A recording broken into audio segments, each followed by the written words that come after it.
Massage muna!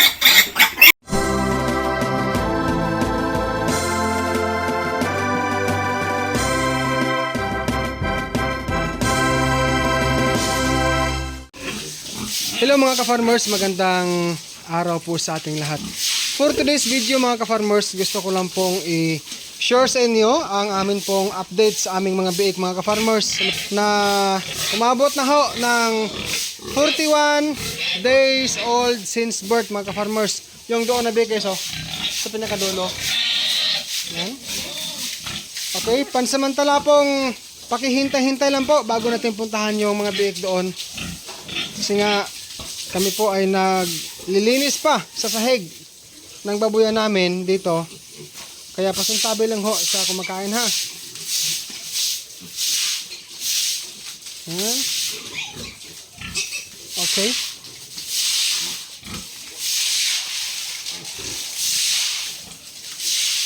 Ayan.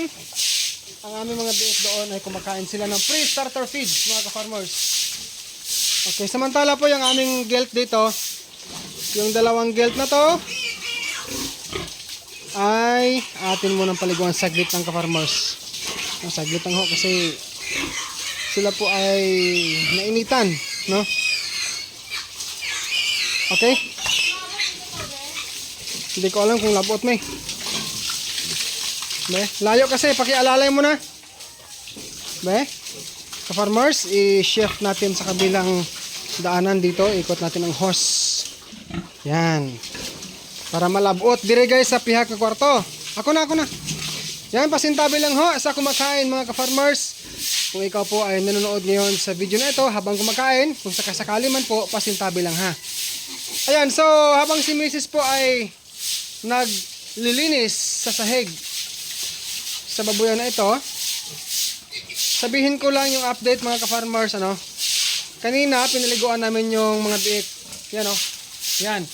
So after kaming nagpaligo sa kanila I mean, sila po ay sinundan namin sa pag-inject ng vitamins. Ito guys, oh, ang ginamit namin oh. Big Sun SP ulit. Injectable vitamins mga ka-farmers. Ayan. Okay, 1 ml per head po ang amin pong tinurok dito sa bawat baboy na yan.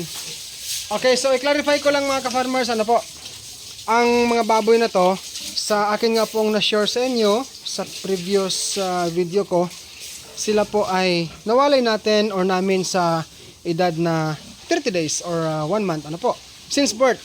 Then, sumunod nun, ang ginawa naming pag-care sa mga baboy na to, sa mga biik na to, 7 days or 1 week after walay, nagpurga kami sa kanila. Ito lang guys ha, hindi kasama yon kasi mga baboy yun eh. Ito lang.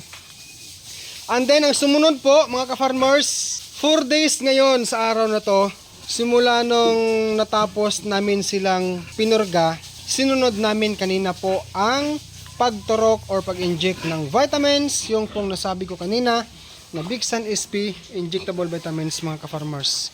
Ayan, so isa po sa mga practice ko na inaalay, no, yung caring or pag-alaga sa mga biik ay ganun po. Walay, purga, pagkatapos purga, pagbigay ng vitamins, ayan. Kanina po akin pong nabanggit mga ka-farmers sa kanilang, yung kanilang edad I mean, na 41 days old since birth ang mga biik na ito. Dahil nga po nawalay namin sila sa edad na 30 days since birth, tapos 1 week or 7 days after walay, so 37 days. 37 days after walay plus 4 days naman today after kami nagpurga. Kaya 41 days po. So ngayon, ayos na po sila mga ka-farmers. Ang pagbigay ng vitamin sa mga baboy ay isa rin sa mga nakakatulong na mapabilis-bilis po ang kanila pong paglaki mga ka-farmers. Ayan, disclaimer lang ha. Yan po ang sinabi sa ating ginawang pagsasaliksik. So ayan mga ka-farmers, no, bali na-share na po namin sa inyo ang mga biik namin dito na nabigyan natin ng vitamins. Ano po?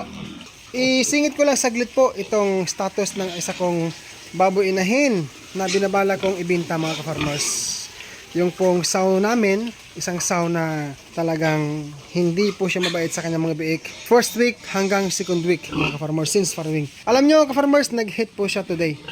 nawalay namin siya sa kanyang mga biik or winalay namin ang kanyang mga biik ngayon sa araw na to, 3 days after walay, hindi ko siya i-breed pagsapit po ng ikatlong araw simula sa araw na to. So pang 3 days today guys, since winning, nag-hit po siya. Sorry po, hindi ko na lang pakita yung kanyang yung labasan ng ihi. Talagang guys, talagang mabilis pong mag-hit itong lahi sa aking babuinahin. So kasabay din po siguro ang mga simpleng pag-alaga namin, no?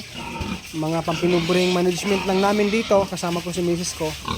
Ay mabilis din naman pong nag-hit ang aming mga babuinahin after walay. Pasok talaga sa 1 week after walay ka-farmers.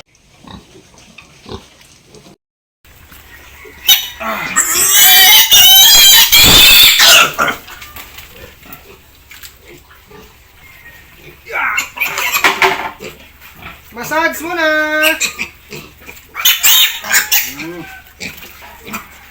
Okay.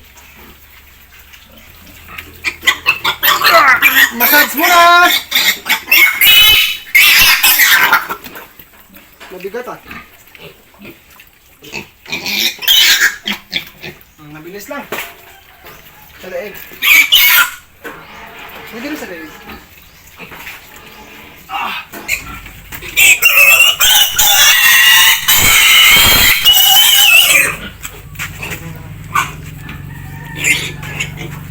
So maraming salamat po mga ka-farmers sa inyong pagpanood sa video na ito. Mabuhay po kayo. Happy farming. God bless us all mga ka-farmers. And peace out everyone. Bye bye.